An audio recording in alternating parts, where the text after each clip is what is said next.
नमस्कार दोस्तों, आज मैं आप सभी को रूस यूक्रेन विवाद पे बताना चाहूँगा ये क्या है, मजरा क्या है कि आखिर रूस और यूक्रेन आपस में लड़ने पर तुल चुका है। क्या है मजरा, इस सब को बारे में हम लोग देखेंगे। आखिर क्यों रूस और यूक्रेन आपस में लड़ना चाह रहा है, क्या है इसकी अंदरूनी मामला, ये सब हम लोग आज देखेंगे। रूस, यूक्रेन और अमेरिका, आखिर इनका मामला क्या है, थोड़ा इसको भी हम लोग ध्यान से देखेंगे कि क्या है मामला, क्यों ये लोग आपस में आज लड़ रहे हैं। आगे चलते हैं, ले चलते हैं हम अपने सेशन की तरह। आप लोग बहुत अच्छे से ध्यान से देखिएगा, इस सेशन को समझने की कोशिश कीजिएगा और अच्छे से समझ पाएंगे शायद इस सेशन को देखेंगे तो। चलिए ले चलते हैं हम आपको अपने सेशन की तरफ। हम देखेंगे इस सेशन में कि रूस यूक्रेन क्यों लड़ाई लड़ रही है, अमेरिका इसमें क्या योगदान निभा रहा है, नाटो इसमें क्या अपना योगदान निभा रहा है, फ्रांस इसमें अपना क्या योगदान निभा रहा है, वहीं हमारे मुल्क के हमारे लुच्चे लफंगे पाकिस्तान क्या निभा रहा है अपना, और हमारे पड़ोसी मुल्क चीन चाइना वो ड्रैगन अपना क्या रोल निभा रहा है, और हमारे इंडिया उसमें कहाँ तक अपना रोल निभा रहा है। इन सभी चीज़ों को हम लोग आगे इस सेशन में देखेंगे। आइए आपको ले चलते हैं अपने सेशन में। सेशन में बढ़ने से पहले हम लोग थोड़ी पुरानी बातों को जान ले तो बहुत बेटर होगा। हम लोग जानते हैं कि प्रथम विश्व युद्ध 1914 से लेकर के 1918 के बीच हुआ था। वहीं द्वितीय विश्व युद्ध 1939 से लेकर 1945 ईस्वी तक हुआ। 1939 और 45 के बीच में रूस और अमेरिका एक ही संघ के सदस्य थे, लेकिन जैसे ही रूस और अमेरिका युद्ध खत्म होने लगा तो रूस और अमेरिका में आपस में हीरो बनने की होड़ लग गई कि कौन दुनिया का हीरो कौन होगा, इस युद्ध का हीरो कौन होगा। इस युद्ध के हीरो बनने के चक्कर में अमेरिका ने हिरोशिमा और नागासाकी पर दो परमाणु बम दाग दिए। अब जिसका नतीजा क्या हुआ कि जापान अपना अस्तित्व खो बैठा और रहा बात रसिया का और अमेरिका का, और दोनों में हीरो बनने की बहुत ही होड़ लग गई, जिसके चलते आगे चल करके रसिया को इसका भुगतना भी पड़ा। इसके चक्कर में देखिए हम लोग क्या देख रहे हैं कि 1945 से 91 के बीच में 1945 से 91 के बीच में रशिया के द्वारा अपनी नीति अपना रहे थे, रसिया अपना नीति अपना रहा है, अमेरिका भी इसके ऊपर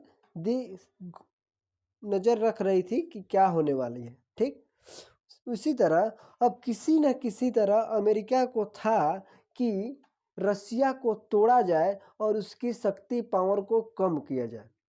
यानी 1945 से लेकर 91 के बीच में अमेरिका सिर्फ यही सोच था अमेरिका की कि किसी न किसी तरह रसिया को तोड़ दिया जाए, उसकी शक्ति को कमज़ोर किया जाए और इस दुनिया में जो उभर कर महाशक्तियों के रूप में उभर रही है उसको रोका जाए।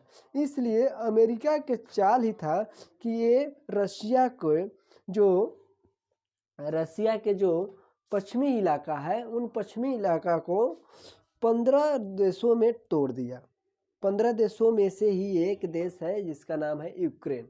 अब यूँ कहे तो हमारा जिस तरह से भारत से एक पाकिस्तान बना हुआ है, उसी तरह रसिया से ही यूएसएसआर से ही यूक्रेन बना हुआ है। ठीक यूँ कहे तो यूक्रेन रसिया का ही बेटा हुआ, जिस तरह हम लोग का बेटा कौन है तो अपना नल्ला पाकिस्तान है। ठीक इतना तो बात समझ में आ रही है। लेकिन अब हुआ क्या है कि आखिर उसमें लड़ाई क्यों हो रही है, इसके ऊपर थोड़ा हम आगे विशेष चर्चा करते हैं। ठीक ये है यूक्रेन और रसिया के सटे हुए है यूक्रेन। देखिए ऊपर है बेलारूस, पहले तो रसिया के थोड़ा यूक्रेन की थोड़ी आसपास की आगे पीछे की जानकारी ले ले। ठीक है तो यूक्रेन के नॉर्थ साइड में बेलारूस है, उसके नीचे काला सागर है और उसके पूरब साइड में रसिया है, उसके पश्चिम साइड में रोमानिया, हंगरी, पोलैंड है। चलिए ये तो चौहद्दी हो गया, ठीक है। लेकिन हम लोग देखते हैं कि आखिर ऐसा हुआ क्या कि ये रूस और यूक्रेन लड़ाई लड़ने लगे। देखिए रूस की समर्थक और यूक्रेन की समर्थक, यूक्रेन जो है अभी कुछ गांव में जब हम लोग देखते हैं लड़ाई लड़ते हैं, बाप बेटे में लड़ाई होती है, तो गांव के जो थोड़ा धनी मनी लोग जो होते हैं वो क्या करते हैं कि बेटा को उस्का देते हैं कि आप बाप से लड़ाई लड़ो, हिंसा करो, अलग हो जाओ, और कैसे नहीं तुम्हारा बाप तुम्हारा हिस्सा देगा, ऐसे करके क्या करता है उसको उस्का देता है। ठीक उसी तरह अमेरिका ने कहा है कि नाटो भी इसको उस्का दिया और कहने लगा कि चलिए आइए हम अपने नाटो में सदस्यता दिलाते हैं। ठीक है, नाटो क्या है इसको ऊपर थोड़ी देर में हम चर्चा करेंगे, आप लोग बने रहे सेशन में। ठीक, नाटो के द्वारा उस्का दिया गया यूक्रेन को कि चलिए आपको सदस्यता दिलाते हैं। जैसे ही नाटो सदस्यता की तरफ बढ़ा तो इसमें जो ये आपको दिखाई पड़ रहा है कलर किया हुआ, इस एरिया के लोग जो रूस के समर्थक थे, इन्होंने खुलेआम सरकार से बोल दिया कि नहीं, मुझे नाटो में शामिल नहीं होना है, मुझे अलगाववादी नीति अपनाने लगा। देखिए 2014 में एक मिन्स्क समझौता हुआ था, उस मिन्स्क समझौते में कहा गया था, यूक्रेन के द्वारा कहा गया था, रूस और यूक्रेन के बीच में हुआ था, जिसमें कहा गया था कि अगर इस एरिया में यानी कि इस वाला एरिया में अगर कहीं पर भी अलगाववादी की समस्या देखने को मिलती है, यानी अलगाववादी का विचारधारा हमको मिलती है, तो हम क्या करेंगे कि इसको अपना स्वतंत्र स्टेट बनाने की हम छूट देंगे। तो यही चीज़ हुआ। अभी इसके आसपास में इस एरिया में देखने को मिला कि इस एरिया में देखने को मिला आपको एक है डॉनबास और एक है लुसान, दो एरिया है इसमें। तो देखिए अब इसके मिन्स्क समझौता के अनुसार से तो अब इसको स्वतंत्र राज्य दे देना चाहिए। तो यही कहा है रूस ने कि देखिए भाई, हम आपसे तो समझौता किए थे कि अगर इस एरिया के लोग, अगर कोई चाहता है कि हम रूस से अलग यूक्रेन से अलग रहे, तो आपको इस मिन्स्क समझौता के अनुसार क्या करना है, आपको ये दे देना है। जैसे यहाँ पे आप लोग देख रहे होंगे क्रीमिया में भी 2014 के इसी नियम के अनुसार से रूस उसको अलग किया था।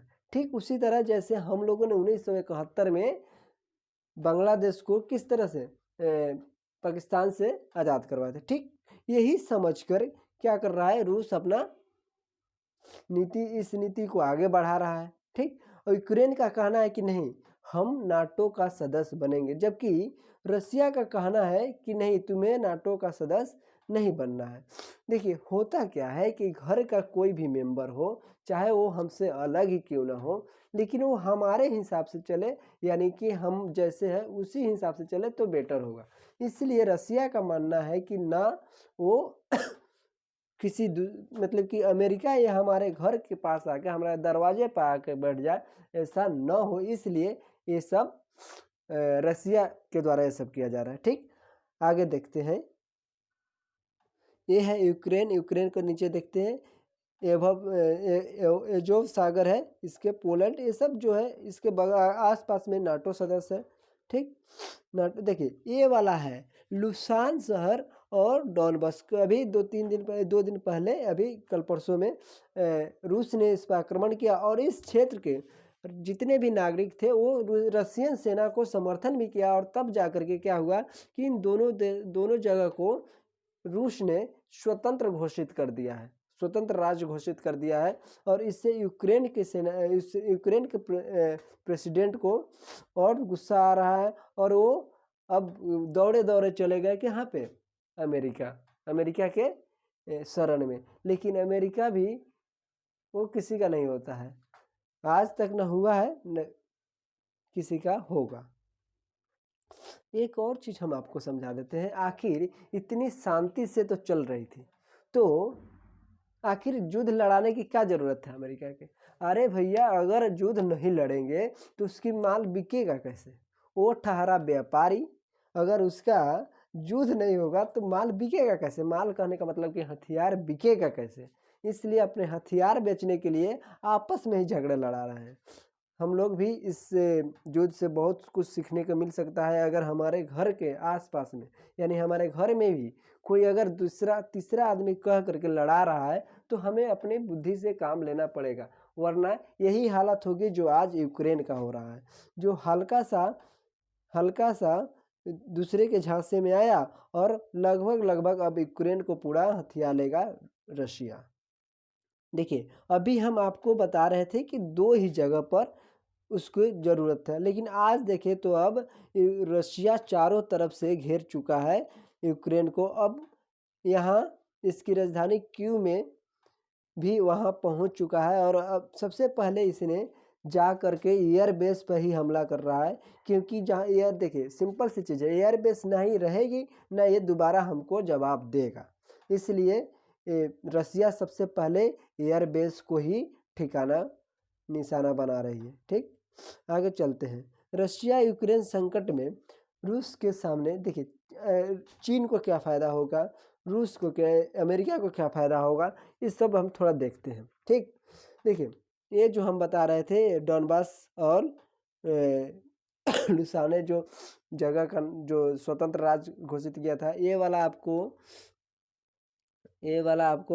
2014 में क्रीमिया को एक रशियन हटाया गया था, यूक्रेन से हटाया गया था रशियन। इसके बाद हम चलते हैं कि इस यूक्रेन की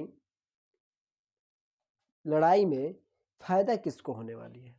ठीक, अब थोड़ा देखते हैं इसके ऊपर। देखिए, फ़ायदा जिससे भी हो, अमेरिका तो खूब मज़ा ले रहा है इसमें, क्योंकि चढ़ाया तो उसी ने है कि आइए आप लड़िए और मज़े लीजिए। वो चाहता था कि यूक्रेन लड़े किससे,